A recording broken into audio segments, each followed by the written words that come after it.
Ads లేకుండా latest episodes చూడండి. ఈ రోజు ఇలా బిందెల్లో తలలు ఇరికించుకున్నారు.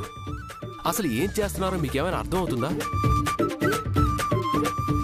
ఓసే హంస, అనవసరమైన వాటిలో తల దూర్చొద్దు అంటే విన్నావా చెప్పు. చూడు తల ఎలా ఇరుక్కుపోయిందో. అసలు నీ పేరు హంస కాదే, హింస అని పెట్టాల్సింది. అమ్మా, ఈ బిందె టార్చరే భరించలేకపోతున్నాను. మళ్ళీ నీ టార్చర్ అంటే మధ్యలో మధ్యలేదా? అసలు ఏమైంది హంస? ఆ బిందెల్లో ఎందుకు తలలు పెట్టారు?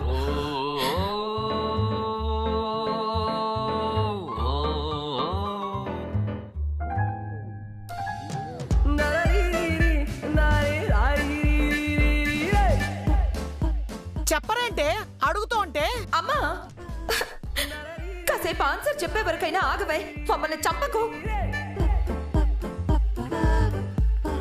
నేను చెప్పడం ఏంటే?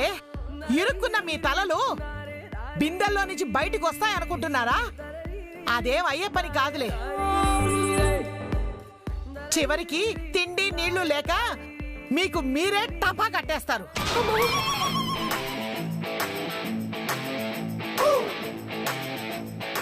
బామ్మా, అసలే తల బయటికి రాక ఎలారా దేవుడా అని తల్లడిల్లిపోతున్నావు.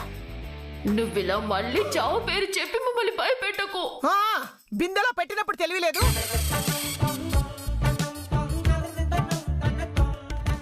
ఆనంద్ గారు, ఆనంద్ గారు. ఆనంద్ అటువైపు ఎక్కడున్నాడే? ఇటువైపు ఉన్నాడు. ఆనంద్ గారు, ఆనంద్ గారు. అటు కాదే, ఇటు స్మైలీ. అయ్యో, నాకెలా కనపడుతుంది నా కర్మ కాకపోతే.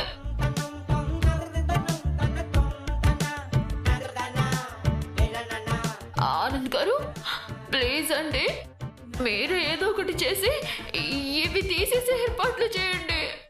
చేస్తాలే గాని అంత తొందరగా మాత్రం కాదు. అసలు నాకు అర్థం కాంది ఏంటంటే బిందెల్లో తలలెందుకు పెట్టారు?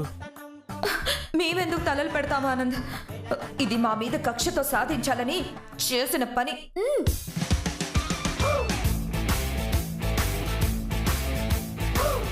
కక్ష సాధించడం? ఎవరత్తయ్య అది? ఇంకెవరు ఆనంద్? మీ తమ్ముడు ఓ చైత్ర. ఇది వాళ్ళ పనే.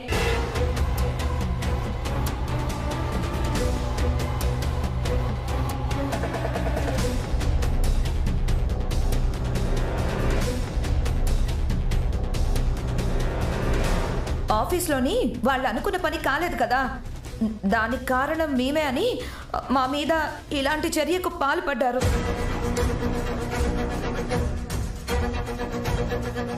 విరాజ్, ఏంట్రా వీళ్ళంటుంది నిజమేనా? వీళ్ళని వేధించాల్సిన అవసరం నాకేంటన్నయ్యా? ఆయన ఇక్కడ ఎవరి వల్ల ఎవరు వేధింపులకు గురవుతున్నారో నేను పేర్లు చెప్పక్కర్లేదనుకుంటా.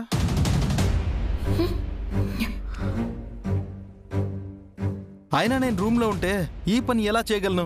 థింక్. కరెక్టే కదా, తన గదిలోనే ఉన్నాడు, ఈ పని ఎలా చేయగలడు? ఆనంద్ గారు, మేమే ఆ గదిలోకి. అయ్యో, ఊసై. కంటిన్యూ. ఏదో చెప్తున్నావు స్మైలీ, చెప్పు. అది అదే ఆనంద్, మేము కూడా ఆ గదిలోకి వెళ్ళలేదని స్మైలీ చెప్తున్నట్టుంది.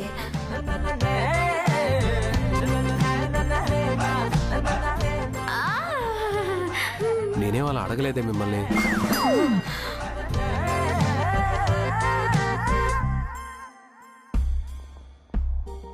ఒకవేళ నువ్వేమైనా అడుగుతావేమో అని ముందే చెప్పేసిందేమో.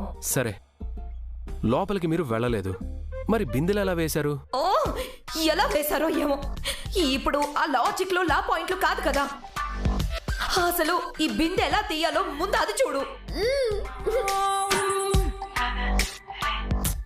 మేమే చేశాము అని చెప్పారు కదా పిన్ని గారు. మరి మీ తల్లితో పాటు ఆ నిజాలు కూడా బయటపడాలి కదా.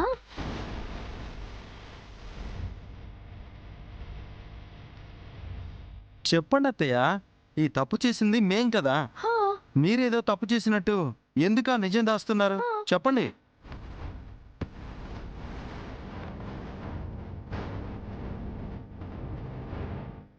ఏంటి చెప్పేది? బోర్డు నిజం మా కర్మ. కానీ ఈ బిందెల్ని మేమే మా తలకి తగిలించుకున్నాం, ఓకేనా? చూసావన్నయ్య?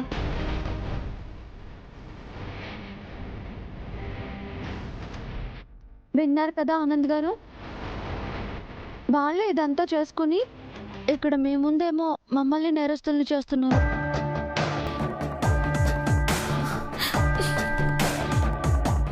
బిందెలు వాళ్ళకి వాళ్ళలా వేసుకోవడం ఏంటి? లేదురా, ఇక్కడేదో జరిగింది.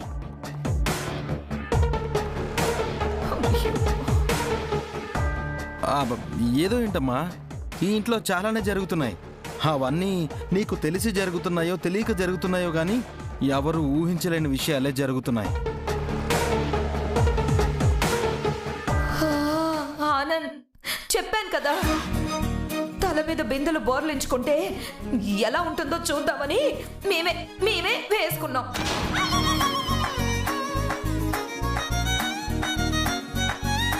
మీ మొహాలు మండ తిక్కగాని పట్టిందేంటే మీకు? ఇలాంటి దిక్కుమాల ఆలోచనలతో జీవితంలో ఏ అద్భుతం సాధించాలనే ఈ పనులు. అమ్మా, కర్మ ఖాళీ చేసామని చెప్తున్నాం కదా, కాకిలాగా మళ్ళీ పొడుస్తావేంటి? ఆనంద్, తొందరగా ఏదో ఒకటి చేయవా? ఇది రాత్రిపూట అయ్యే పని కాదు, ఉదయం వరకు ఆగాల్సిందే.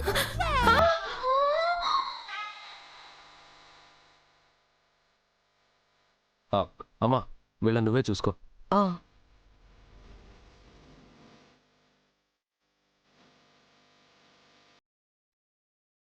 ఉదయం వరకు ఎలా ఉండాలి? దాహం వేస్తే నీళ్ళని తాగే అవకాశం లేదే. ఎలా దేవుడా?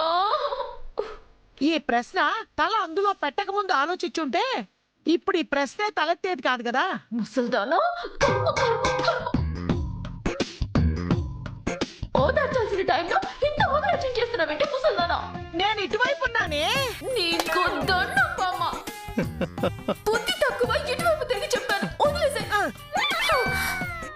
స్మైలీ, అబ్బా,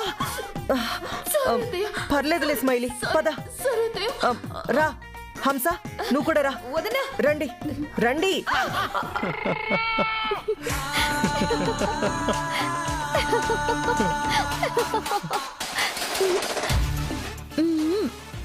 నువ్వు సూపర్ కన్నయ్య, వీళ్ళకి మామూలు పంచి ఇవ్వలేదు. సరే అయితే ఈరోజు నేను హాయిగా ప్రశాంతంగా నిద్రపోతాను, నువ్వు నిద్రపో.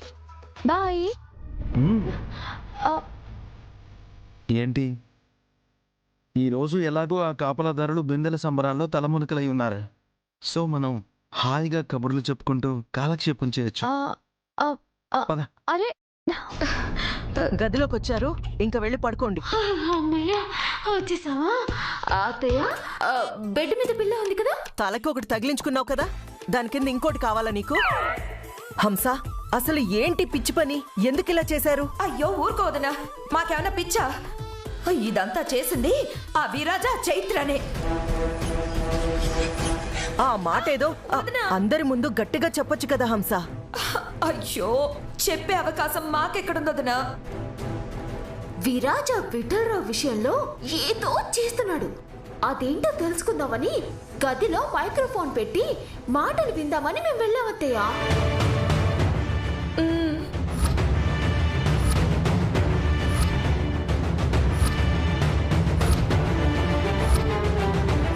ఇంత జరిగిందా? మేము ఇక్కడ ఆనంద్ ముందు ఇదంతా చెప్పుంటే బాగా ఇరుక్కుపోయేవాళ్ళం. దానికంటే ఈ ఇరుక్కోవడమే బెటర్ అనిపించింది. అయినా ఈ విషయం వదిలే వదినా. Good night. ఎలా తెల్లారుతుందో ఏంటో. వదినా, కొంచెం నన్ను బెడ్ మీద పడుకోబెట్టవా? సరే, కూర్చో.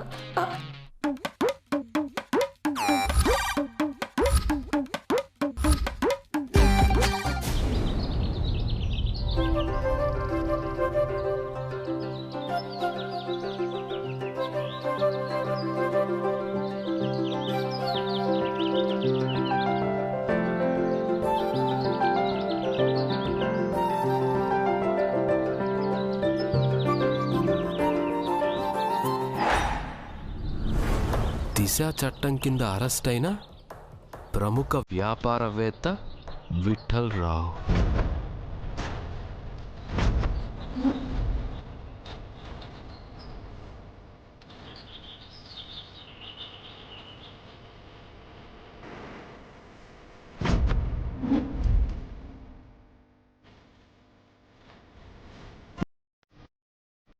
విరాజ్ విరాజ్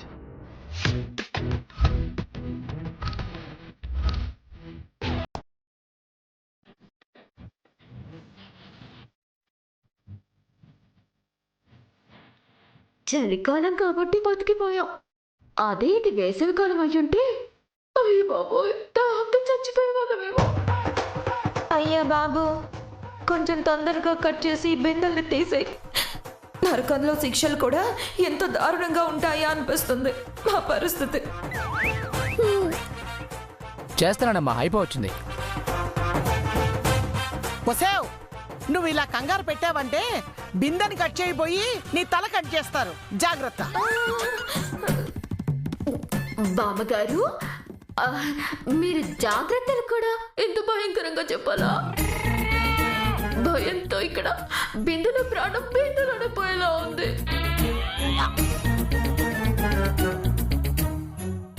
విరాజ్ విరాజ్ ఆనంద్, వాణ్ణి చూడకుండా నీకు తెల్లవారదా?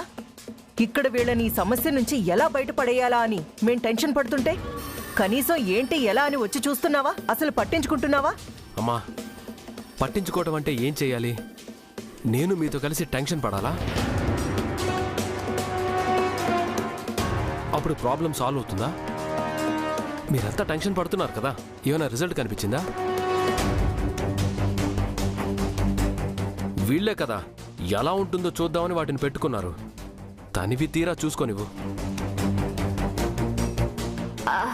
ఆనంద్ గారు, ఏంటండి మీరు కూడా? ఇలాంటి పిచ్చి పనులు చేస్తే ఎవరైనా ఇలాగే అంటారు. తను వచ్చాడు కదా తీయడానికి, ఇంకెందుకు కంగారు, ఇంకెందుకు టెన్షన్? అమ్మా, ఇదేమంత పెద్ద విషయం కాదు కదా. మరింక ఏది పెద్ద విషయంరా?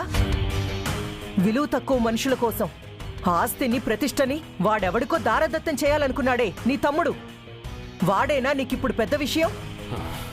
అవునమ్మా, ఎప్పటికీ నా తమ్ముడే నాకు పెద్ద విషయం.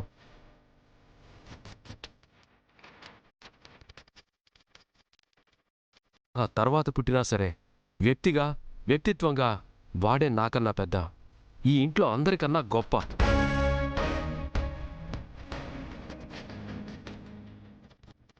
ఆనంద్, ఏమైందిరా నీకు? నిన్ననే కదా వాళ్ళు విగ్రహం విషయం దాచి స్మైలీని కావాలని చిత్రహింసలకి గురి చేశారని తెలిసి కోపడ్డావు. జరిగిన డీల్ని కూడా విరాజ్ని వ్యతిరేకించి క్యాన్సిల్ చేశావు. ఇంతలోనే మళ్ళీ ఏమైందిరా ఇలా మాట్లాడుతున్నావు? నా తమ్ముని నేను వ్యతిరేకించానని ఎవరన్నారమ్మా? విరాజ్ ఈ ఆస్తిని దారదత్తం చేయబోయాడని మీరనుకున్నారు, కానీ వాడెప్పుడు అలా చెయ్యాలని ఆలోచించలేదు. ఈ కుటుంబం గురించి మనం మాత్రమే ఆలోచిస్తున్నామని మనందరం గర్వపడుతున్నాం, కానీ 24 గంటలు కంటి మీద కునుకు లేకుండా ఆలోచిస్తున్నది నా తమ్ముడమ్మా. ఓ, నిన్న డీల్ జరగలేదు కాబట్టి విషయాన్ని ఇలా ట్రాక్ మార్చాడన్నమాట. అయినా ఏ ఇంటెన్షన్ లేకుండా ఇలాంటి డ్రామా ఆడాల్సిన అవసరం ఏమొచ్చింది? అదంతా విఠలనే వాడికి విసిరిన ఎర మాత్రమే అత్తయ్య.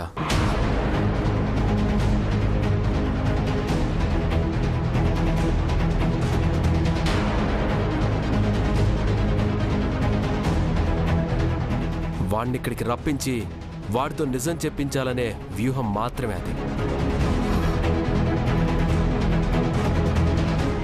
ఇదేదీ నాకు తెలియకుండా జరిగిందేమీ కాదు. నిన్న బోర్డు మీటింగ్లో కూడా డీల్ క్యాన్సిల్ చేస్తున్నానని చెప్పింది నేనైనా అది చెప్పించింది మాత్రం విరాజ్.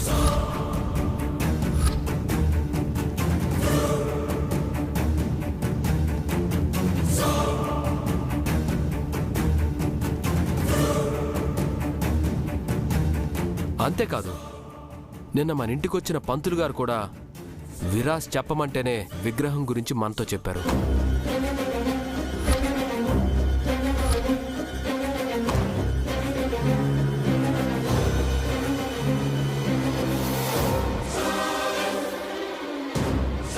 ఇక స్మైలీని బాధపెట్టడం అంటారా? అది కూడా ఎరే. ఆ విగ్రహం కాజేయడానికి ప్రయత్నించి స్మైలీని హిప్నటైజ్ చేసి ఆడించిన వాళ్ళని పట్టుకోవడానికి చేసిందే, అంతేగాని తన మీద పగతోనో ఇష్టం లేకనో చేసిన కుట్ర కాదు.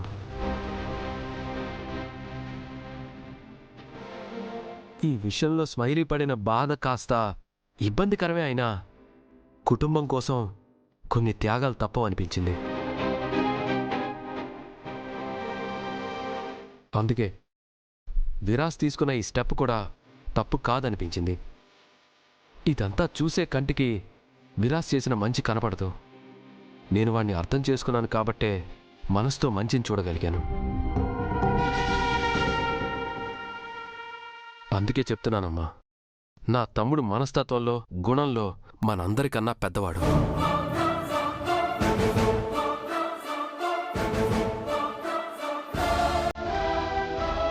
అనయ్య పిలిచావా? విరాజ్, ఆ విఠల్ గారిని పోలీసులు అరెస్ట్ చేశారా? ఇదిగో పేపర్లో కూడా వచ్చింది.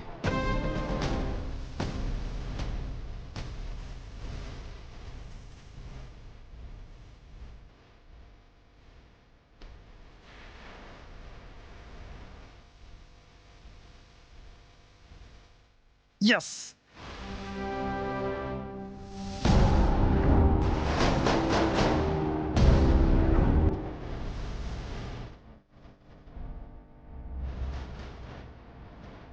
వాడెవడ్నో అరెస్ట్ చేస్తే ఇంతగా సంతోషపడాల్సిన అవసరం ఏముంది?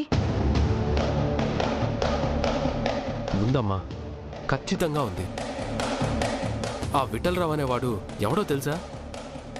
మన కంపెనీని, తాతయ్యని మోసం చేసిన ఒక బ్లడీ రాస్కెల్ వాడు.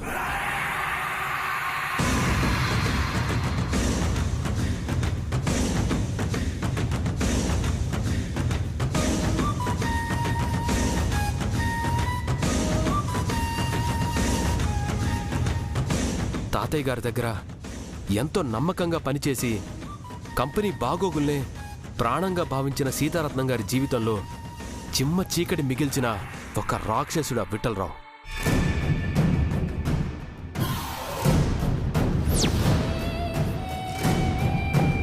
అందుకేనమ్మా వాడి అరెస్ట్ గురించి ఇంత సంతోషంగా చెప్తున్నాను.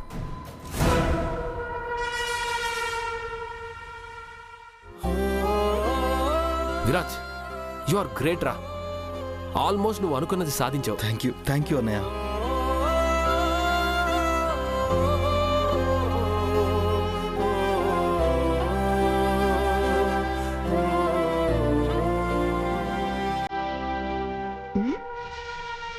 బయట ఏదేదో జరుగుతున్నట్టు బిల్డప్ ఇచ్చి అండర్ కరెంట్గా ఎంత స్క్రీన్ ప్లే అల్లారా వీళ్ళిద్దరూ.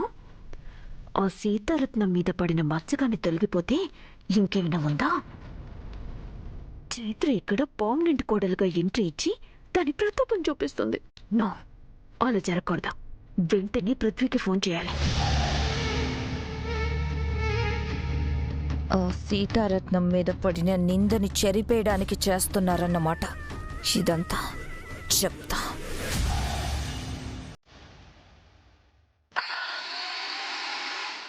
అమ్మా, మిషన్ రెడీ అయింది. కట్ చేయమంటారా? బాగా కట్ చేయండి.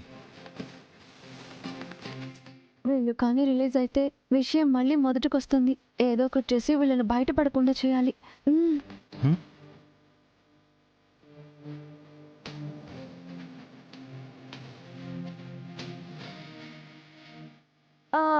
అన్నా, అంత మందమైన బిందెని ఏది కట్ చేయగలుగుతుందా?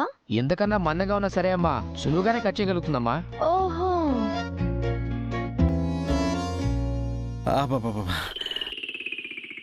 అంతే సులువుగా లోపలున్న తలను కూడా కట్ చేస్తుందేమో.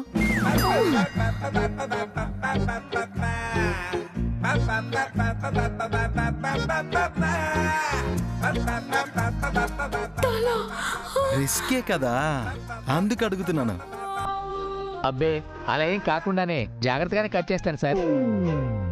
నువ్వు జాగ్రత్తగా తీసినా పొరపాటున ఏవైనా తగలచ్చు కదా.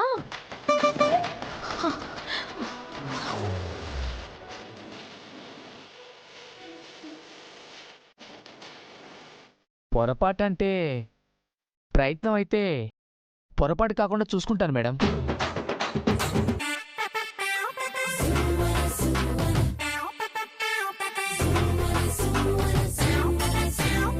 సరే అయితే జాగ్రత్తగా కట్ చేయండి. అలాగే మేడం.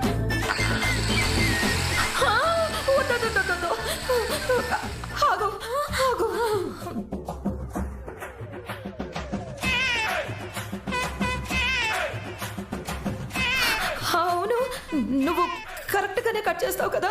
చేస్తాను మేడం. అవునా? Very good. అయితే ముందు నా బిందె కాకుండా స్మైలీ బిందెని కట్ చేసేయి.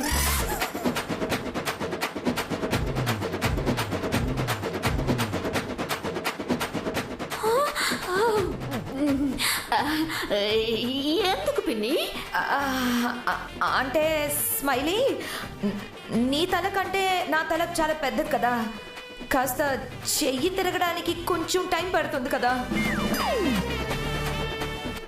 ఆయనకి కొంచెం ఈజీగా ఉంటుంది.